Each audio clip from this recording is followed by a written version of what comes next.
Hey everyone, it's Dave.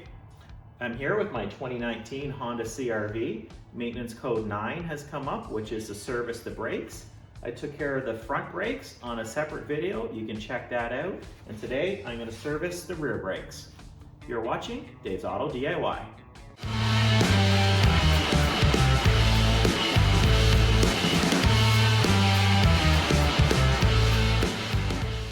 First thing to do is to loosen up the 12mm bolts that attach the brake caliper to the slider pins.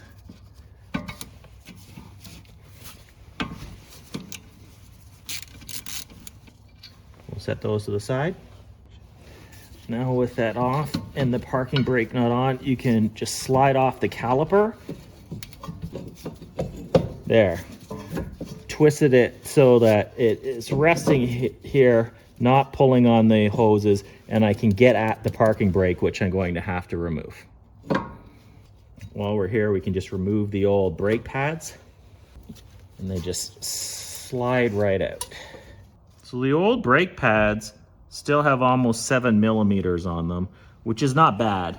They're not very old. I wasn't sure when or if the dealer had replaced them. They're probably not totally needing to be done, but since I'm doing the job anyway, and I already bought new brake pads, I'm going to put on new ones. I bought Bosch BE2037H for the rear. I'll install them.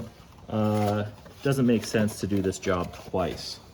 So unlike the front, we have the electric parking brake on the rear.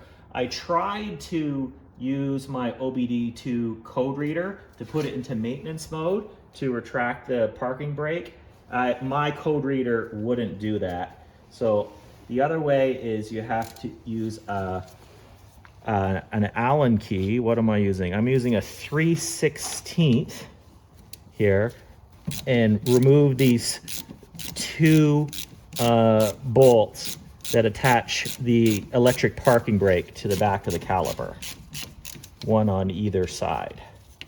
Okay, with those two bolts out, we should be able to pull the electric motor off the caliper. Exposing, there's a little Torx connection there. I'm using a T45 Torx, and you wind off the parking brake by just putting it in there. It should spin quite easily. You don't even need a wrench. Turn it clockwise until it stops. And that's it. I'm going to take out the slide pins. There's a slide pin in the top and the bottom, and we want to lubricate these. See, that one bounces back. This one barely bounces back right now. Hopefully, when we re-lubricate it, it'll come out easier. So you just kind of slide the boot off the pin here. There we go. And there's all the old grease. We'll clean off the old grease. Do the top pin, finish it, and then do the bottom pin. The pins are slightly different, so you don't want to put the top pin in the bottom hole and vice versa. So if you do one at a time, you won't have a problem. And I'm using silicone brake lubricant.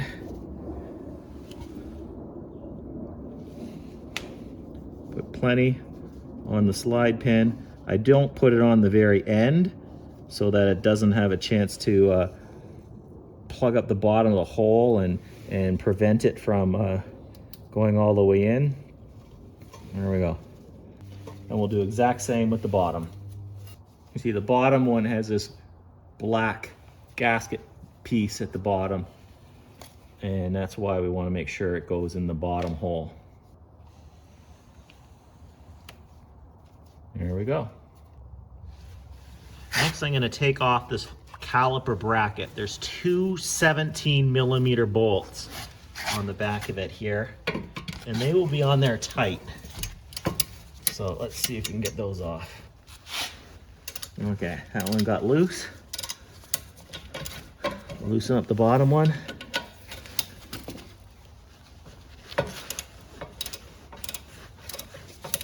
Okay.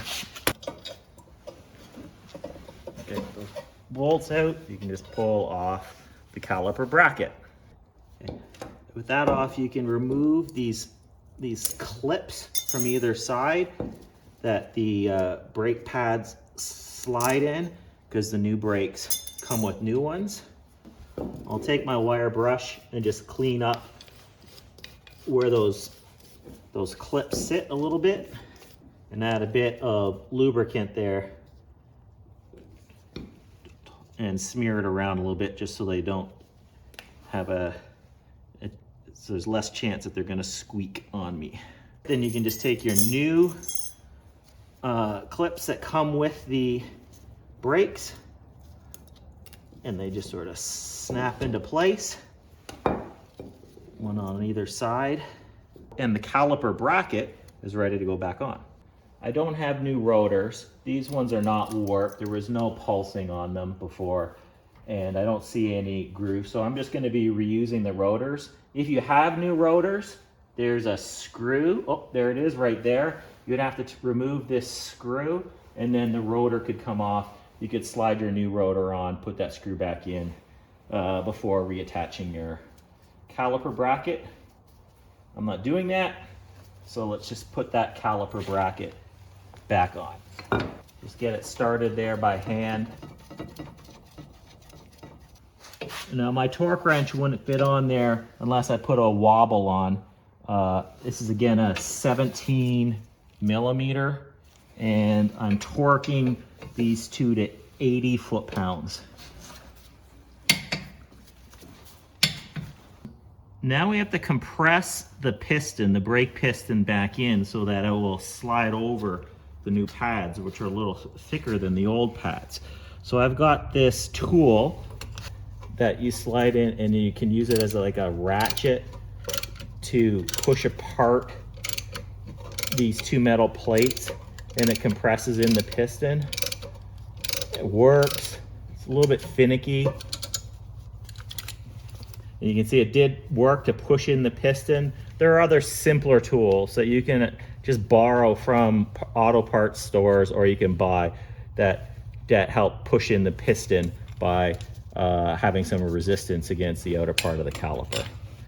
Now it's time to put back on the parking brake. I'm just going to put a bit of silicone lubricant on here on this gasket around the e-brake and fit it back on there.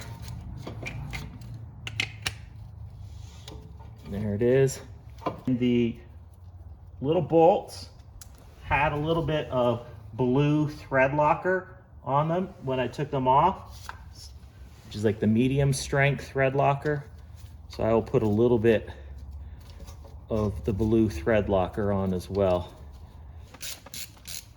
Hand tight. So this is the inner brake pad. You know it's the inner because it's got this extra clip on there, which is like a wear indicator. If the brake pad gets so thin that it starts touching that, you'll hear squealing. And these anti-vibration clips, there's new ones that come with the new brakes. We'll clip those onto the wings of the brake pads, like so. And I'm going to put a little bit of lubricant on the wings here where it slides in those clips.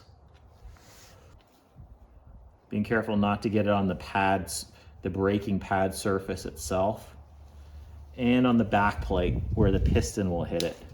Put a little bit there. So, and then just move this out of the way a little bit. You can just sort of put it in on like a 45-degree angle. Get those wings into those clips, and you should be able to wiggle it back into place. So I've got the outer one now. Same thing. I put the little the clips on the wings here, the anti-vibration things, and I'll just lubricate up the end pieces that slide. Put a little bit on the back, and it slides in Bit of an angle.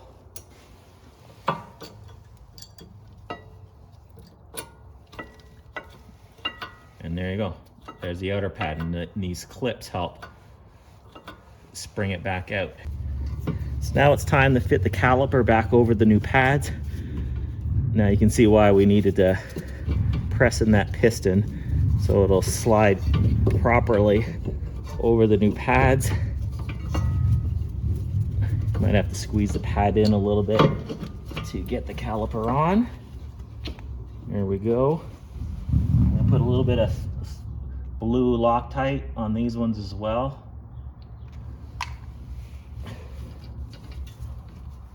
And get them started by hand.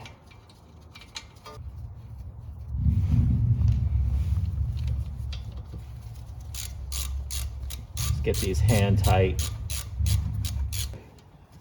And the torque spec on these is not much. It's only 17 foot-pounds. So you don't really need to torque these up with a torque wrench, but I have one, so I am. And voila, it's done. So I'll go in, start the car, pump the brake a few times till it gets stiff again. Turn on the parking brake. You could hear the motor turning for a long time. Got my foot on the brake. Turn the parking brake on and off a few times for it to recalibrate. When we're done in here, I'm just gonna pop the hood so we can check the brake fluid level. Here's the brake fluid reservoir. And we just wanna make sure that it's not up past the max in there, as we have pushed those pistons back in a little bit thicker pads. Maybe there's a little bit too much brake fluid. There's not in this case, because the new brake pads were almost the same as the old brake pads. So we're good. If you had a little bit too much, you could use a syringe or a turkey baster and take a little bit out. You don't want the brake fluid to be above the maximum level in the brake reservoir. So that's it for doing this brake service on the rear brakes of a 5th generation Honda CR-V. I hope you learned something. I hope you hit subscribe, and I hope to see you next time on Dave's Auto DIY.